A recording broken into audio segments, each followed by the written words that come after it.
Go one and call the Jew to the court. Make room. Let him stand before our face.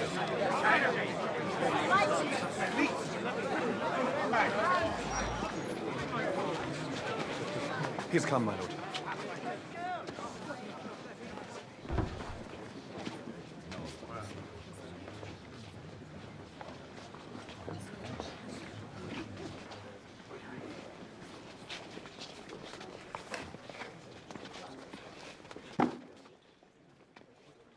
Shylock, the world thinks, and I think so too, that you but leave this fashion of your malice to the last hour of the act.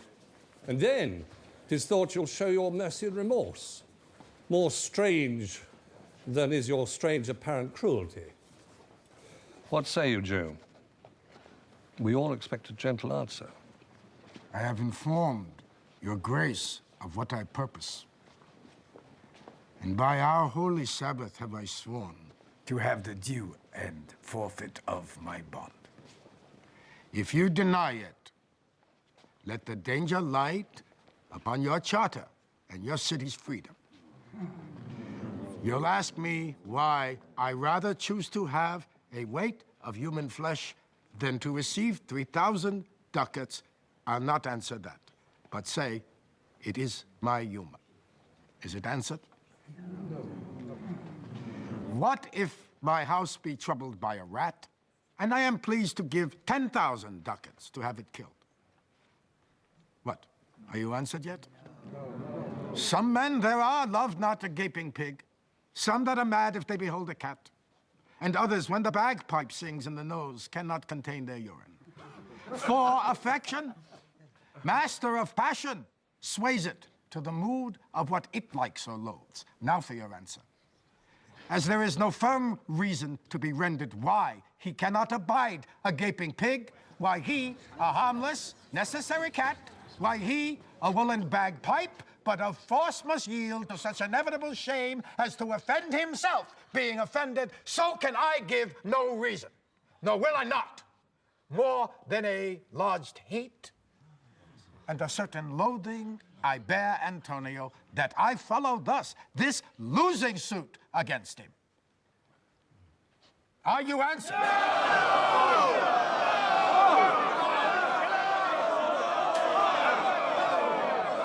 This is no answer, you unfeeling man, to excuse the current of your cruelty. I am not bound to please you with my answers. All men kill the things they do not love. Hates any man the thing he would not kill. Every offense is not a hate at first. You would have a serpent sting you twice? I pray you, think you question with the Jew. You may as well go stand upon the beach and bid the main flood low at its usual height. May as well question with the wolf why he has made the ewe bleat for the lamb. You may as well do anything most hard as seek to soften that, than which what's harder is Jewish heart. Therefore, I do beseech you, make no more offers, use no further means, but with all just and plain conveniency, let me have judgment, and the Jew his will. 3,000 ducats! Here is 6.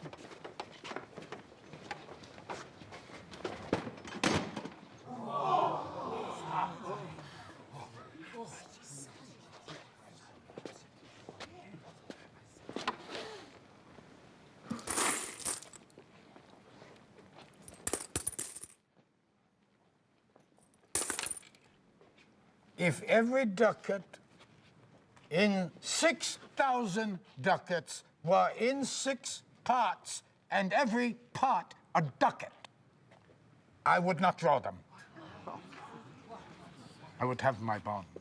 How shall you hope for mercy, giving none? What judgment should I fear, doing no wrong? You have among you many a purchased slave, which, like your asses and your dogs and mules, you use in abject and in slavish parts because you bought them. Shall I say to you, let them be free? Marry them to your heirs. Why sweat they under burdens? Let their beds be made as soft as yours. Their palates seasoned with your food. You will answer, the slaves are ours. So do I answer you. The pound of flesh that I demand of him is dearly bought. 'Tis mine. 'Tis mine. 'Tis mine. And I will have it. If you deny me, fie upon your law! There is no force in the decrees of Venice. I stand for judgment. Answer. Shall I have it?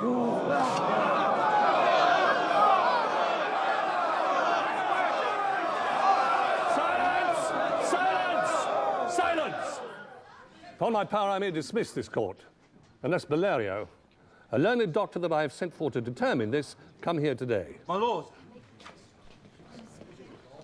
Here stays without a messenger with letters from the doctor, new come from Padua.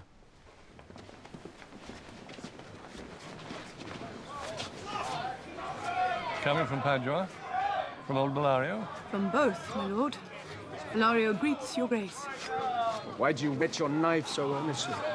To cut the forfeiture from that bankrupt there. And no prayers, please! No. None that you have wit enough to know. Be you damned! An astronaut dog! For your life, let justice be accused. Till you can rail the seal from off my bond, you but offend your lungs to speak so. Prepare your wit, good youth, or it will fall to cureless ruin. I stand here for law. I stand for law!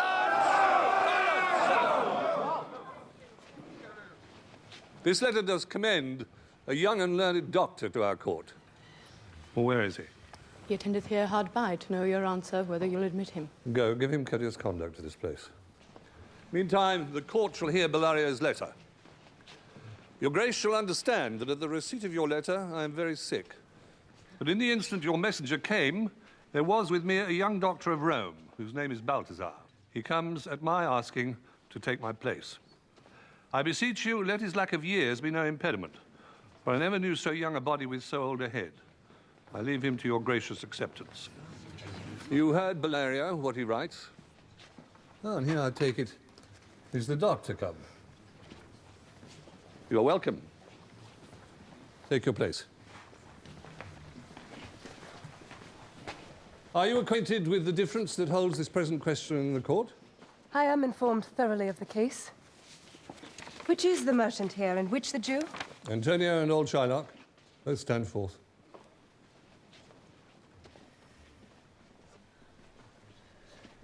Is your name Shylock? Shylock is my name.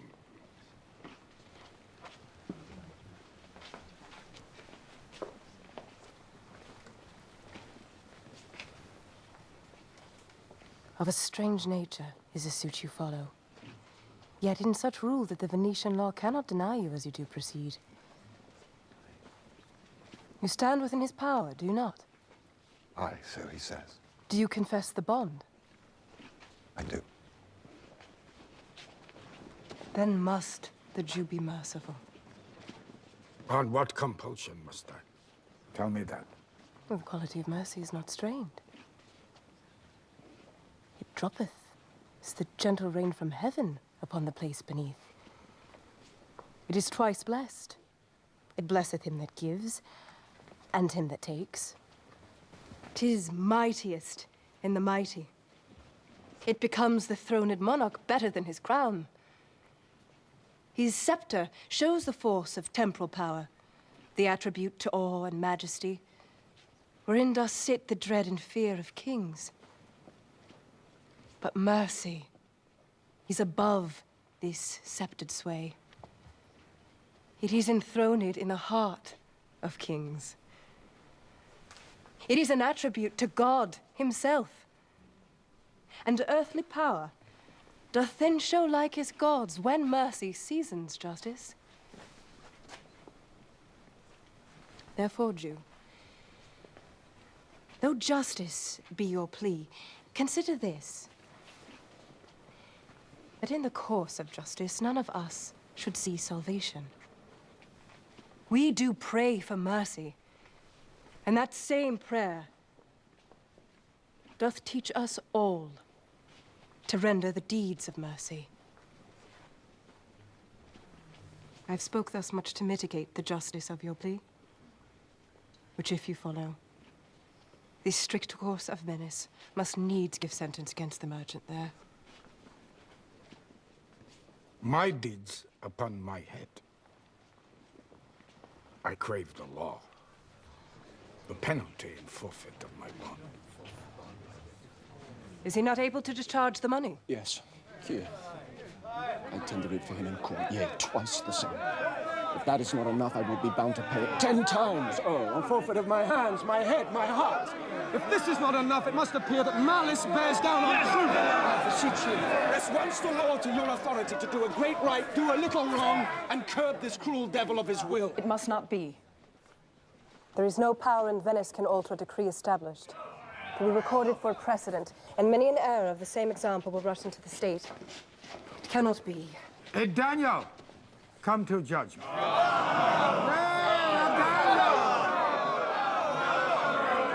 Oh, wise young judge, how I do honor you. I pray you let me look upon the bond. Most reverend doctor, here it is.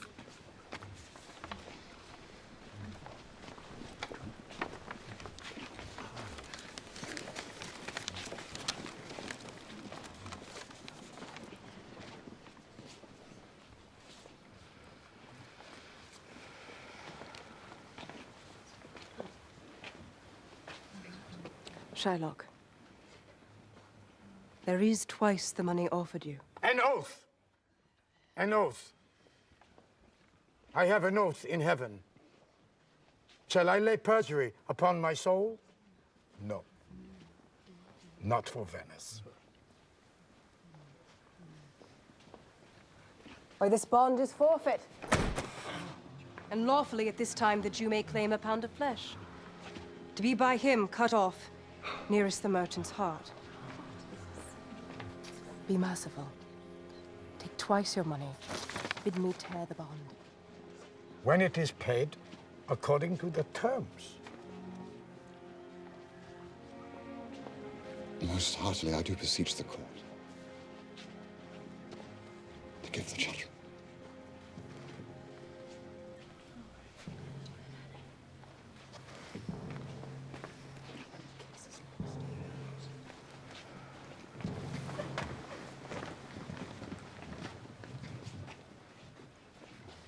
Then thus it is.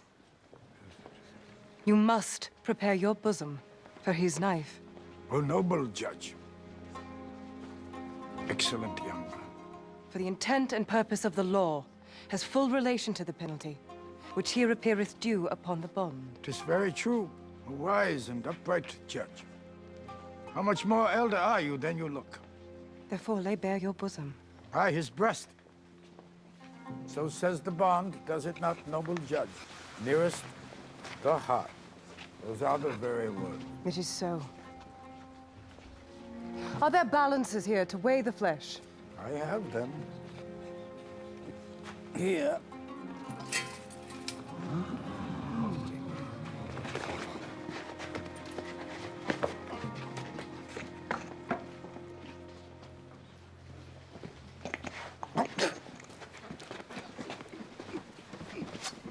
Have by some surgeon, Shylock, on your charge, to stop his wounds, lest he should bleed to death. Is it so nominated in the bond? It is not so expressed. But what of that? 'Twere good you do so much for charity. I cannot find it. 'Tis not in the bond.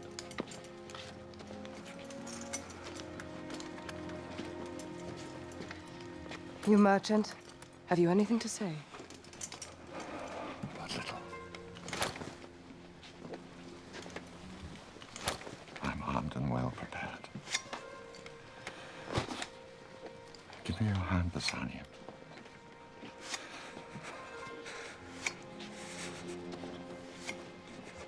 Fare thee well. Grieve not that I'm fallen to this view. For herein doth fortune show herself more kind than is accustomed. Commend me to thy honorable wife. Tell her the process of Antonio's end. Say how I loved you. Speak me fair in death. And when the tale is told, bid her be judge whether Bassanio had not once a love. Repent but you that you shall lose your friend. And he repents not that he pays your debt. For if the Jew do cut but deep enough, I'll pay it instantly with all my heart. Antonio, I am married to a wife which is as dear to me as life itself. But life itself, my wife, and all the world are not with me esteemed above your life. I would lose all back, sacrifice them all here to this devil to deliver you. I have a wife who I protest I love. I would she were in heaven, so she could entreat some power to change this cursed Jew. I had a daughter! Would that any of the stock of Barabbas been her husband, rather than a Christian? With trifle time, I pray you, pursue sentence. You may proceed. A pound of that same merchant's flesh is yours. The court awards it, and the law does give it. Most rightful judge. And you must cut this flesh from off his breast. The court awards it, and the law allows it. Most learned judge.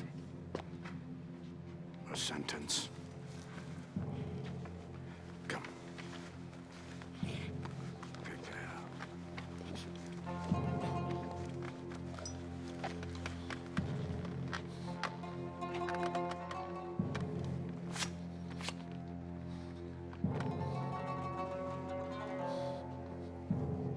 Allah Sharita.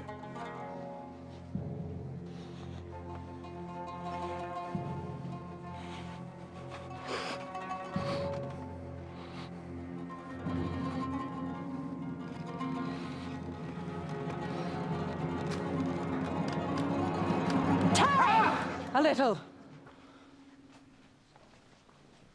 There is something else. This bond does give you here no drop of blood. The words expressly are a pound of flesh. Take then your bond, take then your pound of flesh, but in the cutting of it, if you do shed one drop of Christian blood, your lands and goods are by the laws of Venice confiscate. And to the state of Venice. Oh, upright judge. Arch-Jew. Learned judge. Is that a law? Yourself shall see the act. For as you urge on justice, be assured, you shall have justice more than you desire.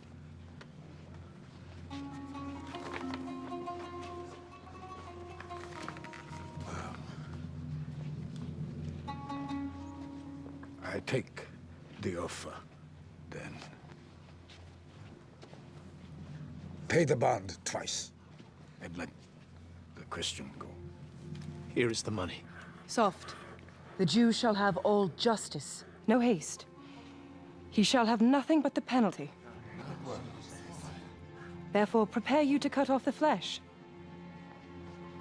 Shed then no blood, nor cut you less nor more, but just a pound of flesh. If you take more or less than a just pound, be it but so much as makes it light or heavy in the substance or division of the 20th part of one poor scruple, nay, if the scale do turn but in the estimation of a hair, you die, and all your goods are confiscated.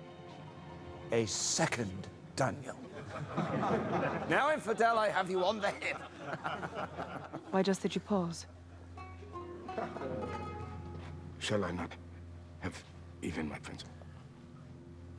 You shall have nothing but your forfeiture. To be so taken at your peril, Jew. By the devil, give him good of it.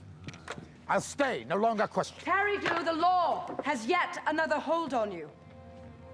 It is enacted in the laws of Venice. If it be proved against an alien that by direct or indirect attempts he seek the life of any citizen, the party against which he does contrive shall seize 1/2 of his goods. The other half comes to the privy coffer of the state. And the offender's life lies in the mercy of the Duke only, against all other voice.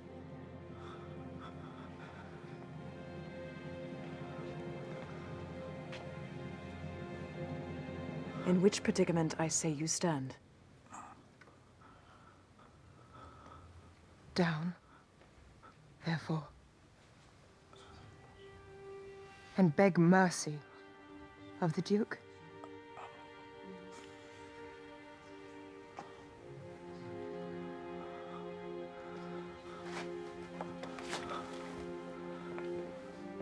Beg that you may have leave to hang yourself. That you shall see the difference in our spirit. I pardon you your life before you ask it. For half your wealth, it is Antonio's. The other half shall come to the general state. Nay, take my life and all, pardon not that. You take my house when you take the prop that doth sustain my house. You take my life when you take the means whereby I live. What mercy can you render him, Antonio? Oh, to grant us nothing else for God's sake. So please, my lord the Duke, and all the court, forego the fine of 1/2 of his goods. I am content, so he will let me use the other half in trust. Relinquish it upon his death unto the gentleman that lately stole his daughter. One thing provided more, that for this favor he shall presently become a Christian.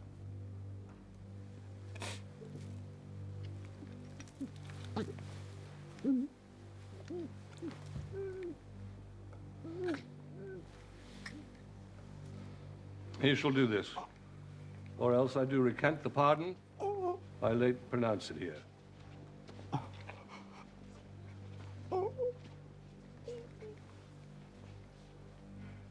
Are you contented, Jew?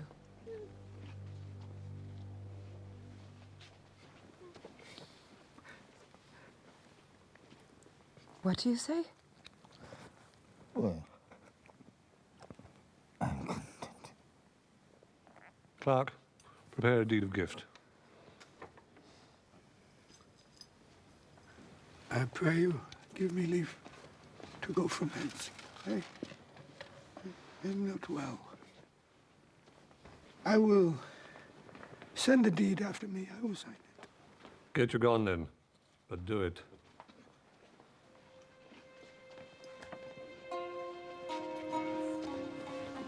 Court dismissed.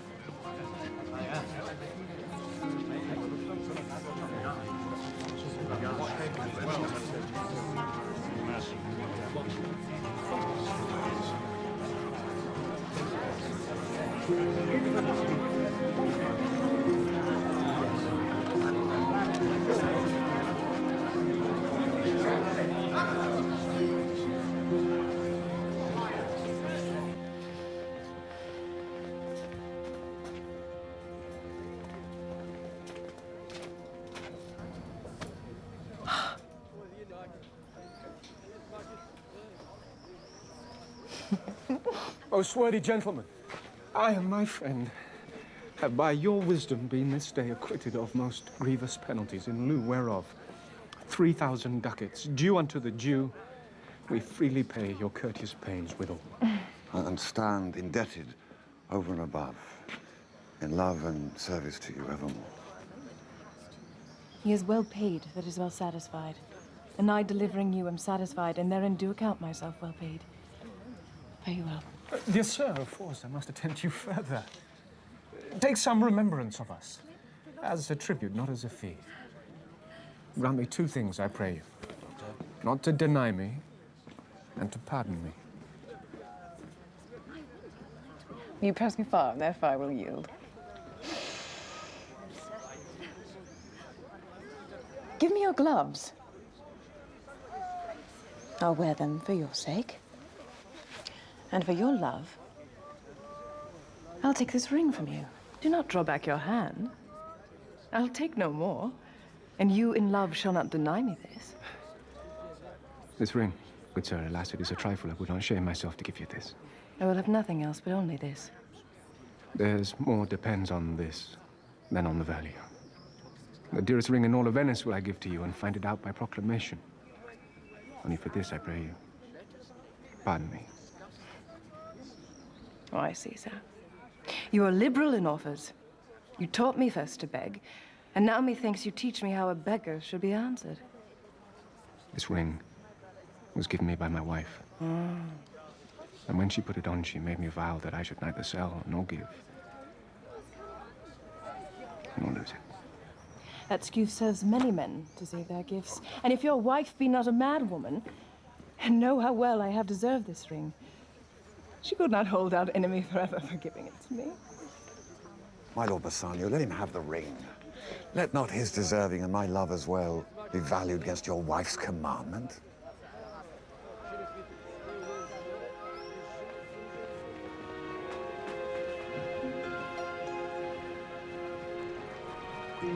Inquire the Jew's house out.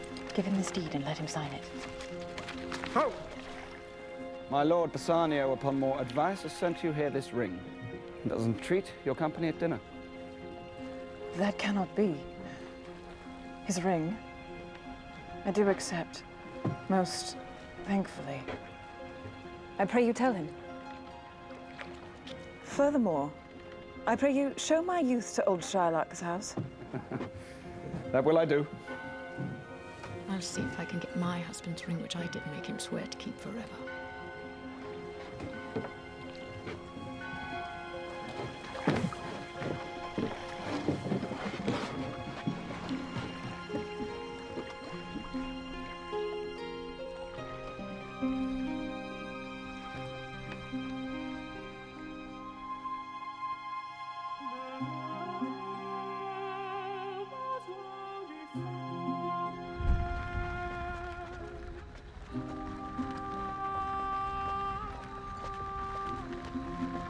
Dear ladies, welcome home. We have been praying for our husband's welfare, whose speed we hope the better for our words.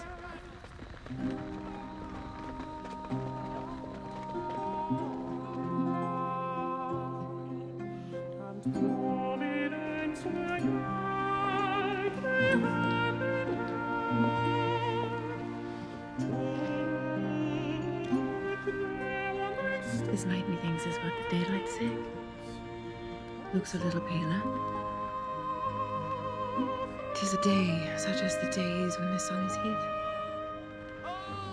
Peace.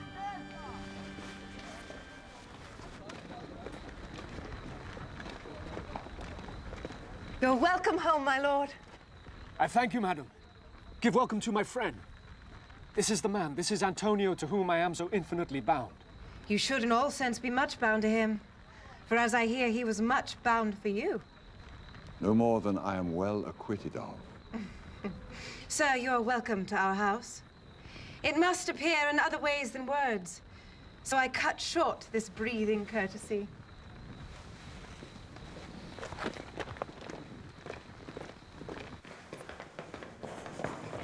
By yonder moon, I swear, you do me wrong. In faith, I gave it to the judge's clerk. Would he were gelded that had it for my part, since you do take it, love, so much at heart. A quarrel already? What's the matter? About a hoop of gold, a paltry ring that she did give me, whose motto was for all the world like cutler's poetry upon a knife. Love me and leave me not. What talk you of the motto or the value? You swore to me when I did give it you that you would wear it till your hour of death, and that it should lie with you in your grave. Though not for me, yet for your vehement oaths, you should have been respective and have kept it.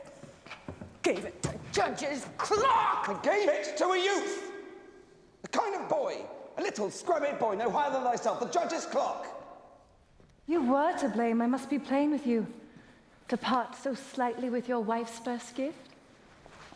I gave my love a ring, and made him swear never to part with it. And here he stands. I dare be sworn for him he would not lose it, nor pluck it from his finger for all the wealth that the world masters. Why, I were best to cut my left hand off and swear I lost the ring defending it. My Lord Bassanio gave his ring away. And to the judge that begged it. And indeed deserved it too. And then the boy, his clerk, that took some pain in writing, he begged mine. And neither man nor master would take aught but the 2 rings. If I could add a lie onto a fault, I would deny it. But you see, my finger has not the ring upon it. It is gone. Even so void is your false heart of truth. By heaven, I will ne'er come into your bed until I see the ring, nor I in yours till I again see mine. Sweet Portia, if you did know to whom I gave the ring, if you did know for whom I gave the ring, and would conceive for what I gave the ring, and how unwillingly I left the ring, when naught would be accepted but the ring, you would abate the strength of your displeasure. If you had known the virtue of the ring, or half her worthiness, would it give the ring, or your own honor, to contain the ring, you would not then have parted with the ring. Nerissa teaches me what to believe. I'll die for it, but some woman has that ring. No, by my honor, madam, by my soul, no woman had it, but a civil doctor, which did refuse 3,000 ducats of me and begged the ring, the which I did refuse him and suffered him displeased to go away, even he that had held up the very life of my dear friend. What should I say, sweet lady? I was enforced to send it after him. Let not that doctor come near my house, since he has got the jewel that I loved, and that which you did swear to keep for me. I will become as liberal as you. I'll not deny him anything I have. No, not since my body, nor my husband's bed. No, I shall, I'm sure of that. Portia, forgive me this enforced wrong, and in the hearing of these many friends, I swear to thee, even by thine own fair eyes, I never more will break an oath with thee. I once did lend my body for his wealth. I dare be bound again, my soul upon the forfeit, that your Lord will never more break faith advisedly. Then you shall be his surety. Give him this, and bid him keep it better than the other.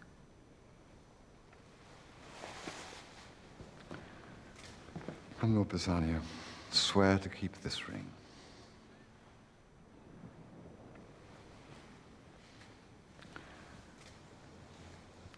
By heaven, 'tis the same I gave the doctor. I had it of him. Pardon me, Bassanio. For by this ring the doctor lay with me. And pardon me, my gentle Graziano, for that same scrubbed boy, the doctor's clerk, in lieu of this, last night did lie with me. Why? This is like mending of the highways. In summer, And the ways are fair enough! What? Are we cuckolds? And we have deserved it. Speak not so grossly. You are all amazed. Bassanio, here is a letter. It comes from Padua, from old Bellario. There you shall read that Portia was the doctor. Nerissa there, her clerk. Lorenzo here shall witness I set forth as soon as you, and only just now returned.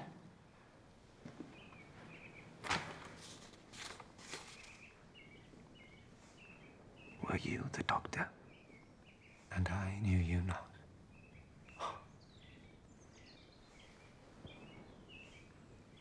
Were you the clerk? That is to make me cuckold. I? But the clock that never means to do it, unless he lived to be a man. Sweet doctor, you shall be my bedfellow when I am absent, and lie with my wife.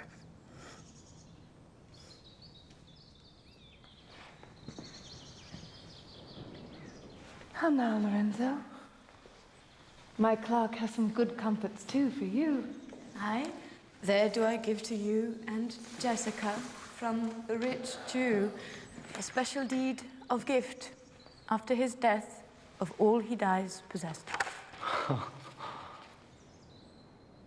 Fair ladies, you drop manna in the way of starved people. It is almost morning. And yet, I am sure you are not satisfied with these events at full. Let us go in, and I will answer all things faithfully.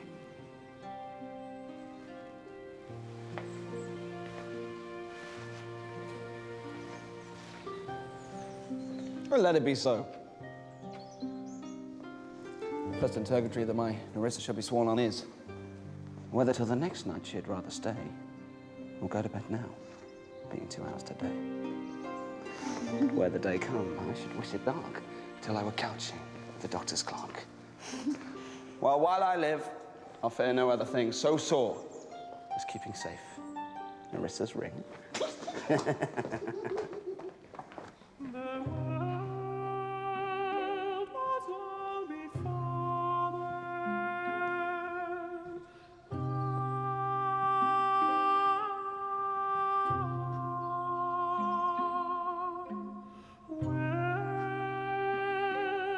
Choose their place of rest.